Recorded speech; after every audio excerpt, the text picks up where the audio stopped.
आसान अल्फाज में आपको ये समझाया जा सकता है कि जजमेंट रिव्यू एक्ट जो था 2023 जो गवर्नमेंट ने बनाया और उसके बाद उन्होंने इसकी सदर से मंजूरी ली, इसके मुताबिक जो chief justice of Pakistan suo motu action लेते थे, मुकदमा चलता था, उसके बाद कन्विक्टेड कर दिया जाता था, सज़ा दे दी जाती थी, उस पर अपील का हक नहीं था।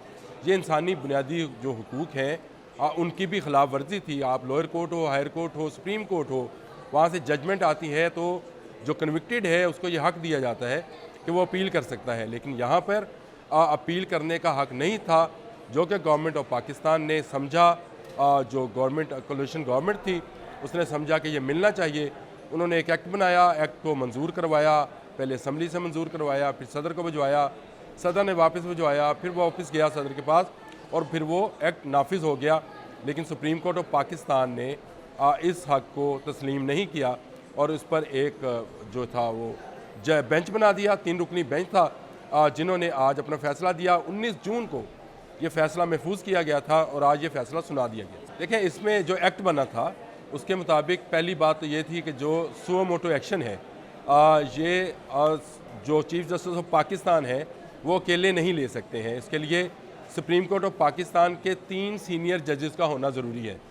यानी वो राइट जिसको बहुत ज़्यादा इस्तेमाल किया गया, जस्टिस गुलजार ने इस्तेमाल किया, जस्टिस साकब निसार ने इस्तेमाल किया और उमर अता बंदयाल साहब ने भी इस्तेमाल किया, वो उनसे वापस ले लिया गया था और उसकी जगह पर 3 सीनियर मोस्ट जजेस का होना ज़रूरी था किसी भी अवामी मफाद के केस में सुओ मोटो लेने के लिए। तो ये सबसे पहली और अहम शिक थी। इसके बाद ये शिक नंबर 2 ये थी कि जो भी कन्विक्टेड होगा, जिस पर इल्ज़ाम साबित हो जाएगा, उसको उसके रिव्यू का हक नहीं हासिल था, यानी वो अपील दायर नहीं कर सकेगा और कोई भी सुप्रीम कोर्ट का वकील जो है उस केस को प्लीड नहीं कर पाएगा। तो ये वो शिक थी जिस पर जो सियासतदान थे वो सबसे ज़्यादा हर्ट होते थे। इसमें 2 केसेस बड़े अहम हैं सियासी केसेस का अगर जिक्र किया जाए।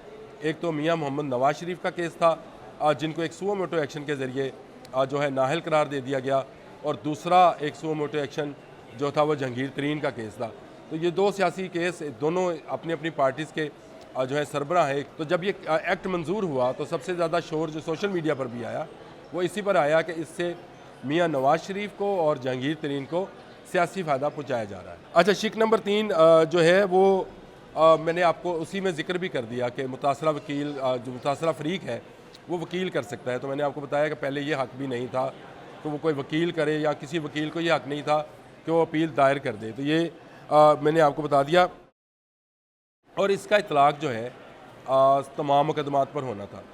जितने भी मुकदमात चाहे वो लोअर कोर्ट से चलते हुए हाई कोर्ट और सुप्रीम कोर्ट तक आते हैं, उनमें क्या अवामी मफाद शामिल है या सियासी मफाद शामिल है, इससे कतई नज़र जितने भी केसेस हैं उनको जो है वो सुना जाना था, उनकी अपील सुनी जानी थी और उस पर फैसला किया जाना था। अच्छा, नंबर 4 शिक के मुताबिक तो ये था कि जो मुतासरा फ़रीक है वो 60 दिन के अंदर अंदर अगर सुओ मोटो एक्शन के नतीजे में कोई फ़ैसला आ जाता है तो उसके बाद ये हक हासिल होगा कि 60 दिन के अंदर अंदर वो जो है वो अपनी केस का अपील जो है वो करेगा। और शिक नंबर जो सबसे अहम शिक है वो ये है कि ये इसका रिव्यू जो है, इसकी अपील जो है वो बेंच नहीं सुन पाएगा, उससे हायर बेंच सुनेगा। 3 रुकनी बेंच है तो 5 रुकनी पे जाएगा, 5 है तो 7 पे, 7 है तो 9 पे, 9 पे है 13 पे, 13 है तो 15 पे, यानी फुल कोर्ट पे जाएगा।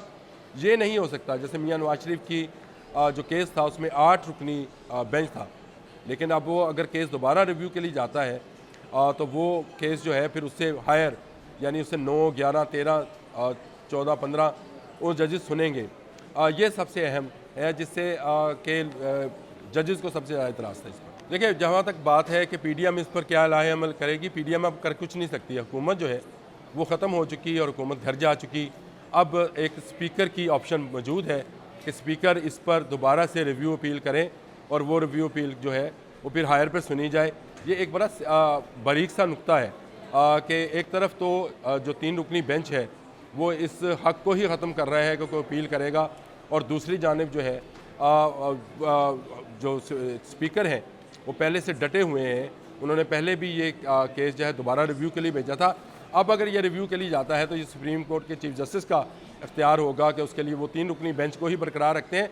लेकिन इसके लिए मेरा ख्याल है PDM जो है वो भी सितंबर तक का इंतज़ार करेगी। 16 सितंबर जो है बड़ी अहम डेट है, जब उमर अता बंदयाल जो हैं वो रिटायर हो जाएंगे, नए चीफ़ जस्टिस जो हैं काजी फ़ाइज़ ईसा आएंगे। तो ये केस उस वक्त तक डिले किया जाएगा, इंतज़ार कराया जाएगा जब तक काजी फ़ाइज़ ईसा जो हैं वो चीफ़ जस्टिस नहीं बनते हैं, और जब तक जो हुकूमती जो साबिक़ हुकूमत है उसको ये नज़र नहीं आता है कि सुओ मोटो एक्शन पे, जिस पे काजी फ़ाइज़ ईसा पहले से कह चुके कि इख्तियार जो है सीनियर जजेस के पास होना चाहिए, तो उस वक्त ये रिव्यू स्पीकर की जानिब से जो है दायर किया जाएगा।